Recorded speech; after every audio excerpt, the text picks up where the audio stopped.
పత్రం తీసుకొని అమరవీల స్తూపం దగ్గరకు వచ్చినా సరే ఎవరు స్పందించలేదు, రాలేదని చెప్పి కూడా హరీష్ రావు అంటున్నారు. రాజీనామా పత్రం తీసుకొని వచ్చాను నేనని చెప్పి ఆ రాజీనామా పత్రం పెద్ద సీసపద్యం ఉంది. రాజీనామా పత్రం అట్లుంటుందా?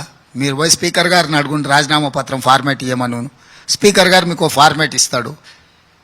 అందులో రాసింది ఏందుంది? ఆయనకు కావాల్సిన పైత్యం అంతా అందులో రాసిండు. అంటే చిత్తశుద్ధి లోపించి సరే ఏదో మాట్లాడాలి కాబట్టి, ఏదో విమర్శించాలి కాబట్టి ఈ వ్యవహారంతో వాళ్ళకి ఏం రాజకీయంగా ప్రయోజనం ఉండదు. ఎందుకనంటే ఏ ప్రభుత్వం వచ్చినా మొదటి 6 నెలలు, మొదటి సంవత్సరము ప్రజలైనా ప్రతిపక్షాలైనా మీడియా సంస్థలైనా కొంత వెసులుబాటు కల్పిస్తాయి. వచ్చిన తెల్లారి నుంచే దిగిపో అనేటోడు అసలు ఏం ప్రతిపక్షము? అసెంబ్లీ అన్ని రోజులు పెడితే చర్చకు రానోడు ఆయన ఏం ప్రతిపక్ష నాయకుడు? మీకు గడువిద్దామని రాలేదంట సార్ కేసీఆర్. మరి గడువిద్దామన్నప్పుడు మరి ఏమనుకుంటూ ఊరుకోవాలి కదా, చేస్తున్నది చూడాలి కదా. ఇప్పుడు గడువిద్దాం అనుకున్నప్పుడు అదే చెప్పాలి, అయ్యా గడివేయడం కోసం మరి నల్గొండ పోయి మీటింగ్ ఎందుకు పెట్టిండు?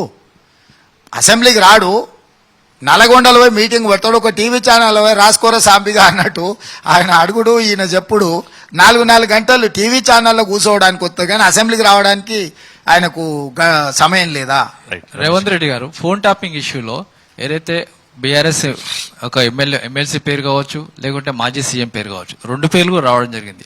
అయితే పేర్ల వెనకాల కక్ష సాధింపు చర్య ఉందని అనుకోవచ్చా, లేకుంటే మీ వేటలో భాగంగా పేర్లు బయటకు వచ్చాయి అనుకోవచ్చా? రమేష్, ఇంతవరకు ఏం విచారణ జరుగుతుంది, ఎవరు అనేది నా దగ్గర కూడా సమాచారం లేదు.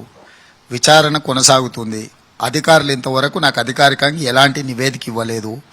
అధికారులు నివేదిక ఇవ్వకుండా ఎవరెవరు అందులో పాత్రదారులు, సూత్రధారులు, ఏం జరిగిందనేది నేను కూడా చెప్పను.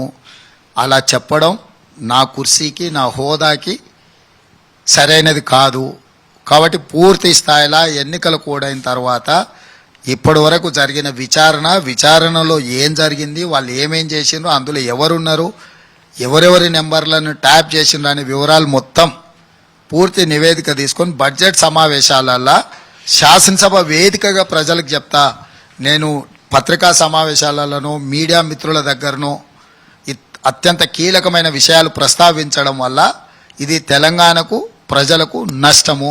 కాబట్టి మీ మీడియాలో వేసుకునే వార్తలు, మీరు చూయించుకునే వీడియోలు, ఇది ప్రభుత్వానికి ఎలాంటి సంబంధం లేదు. అది మీ స్వేచ్ఛ. మీ సోర్స్ ఏందనుకుంటే నేను అడగను. ఎందుకంటే మీకు రకరకాల సోర్స్ ఉంటే మీరు మీ ఇన్ఫర్మేషన్ మీరు టెలికాస్ట్ చేస్తారు. మీ ఇన్ఫర్మేషన్ ఆధారంగా ప్రభుత్వం పనిచేయదు. మీ ఇన్ఫర్మేషన్ ఆధారంగా ప్రభుత్వం స్పందించదు. ఇంతవరకు అధికారుల నుంచి పూర్తి స్థాయి నివేదిక నేను తీసుకోలేదు, నాకు బ్రీఫింగ్ చేయలేదు. మార్చి 17 తర్వాత అధికారుల విచారణలో ఏం తేలిందో ఇంతవరకు అధికారులు నాకు చెప్పలేదు. ఎన్నికల కోడ్ ఉంది కాబట్టి నేను కూడా అడగలేదు.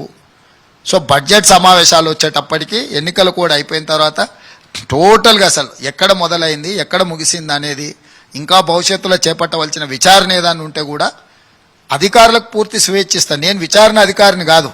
విచారణ చేసిన అధికారులు ఇచ్చిన నివేదికను మాత్రమే ప్రజలకు చెప్పగలను. నేను మీ పేపర్లలో, టీవీలలో వచ్చిందాన్ని నేను ఇంతకుముందు మీ టీవీలలో చెప్పిన అజయ్ తీవ్రవాదులకు సంబంధించింది, నక్సలైట్లకు సంబంధించిన సమాచారం కూడా విధ్వంసం అయిందని వస్తుంది.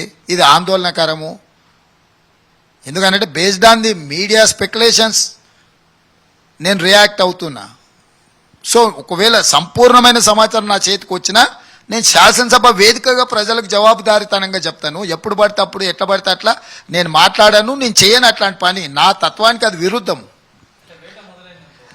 నీ ఇష్టం, నువ్వు ఏదనుకుంటావు, నీకేం కోరిక కావాలంటే ఆ కోరిక అనుకో. ఇంతవరకు ఎవరు అందులో ఎవరు లేరో నువ్వే వేసి నువ్వే అడిగితే నేనేం చెప్తా? రమేష్ కోవేలా కోరిక ఉంటే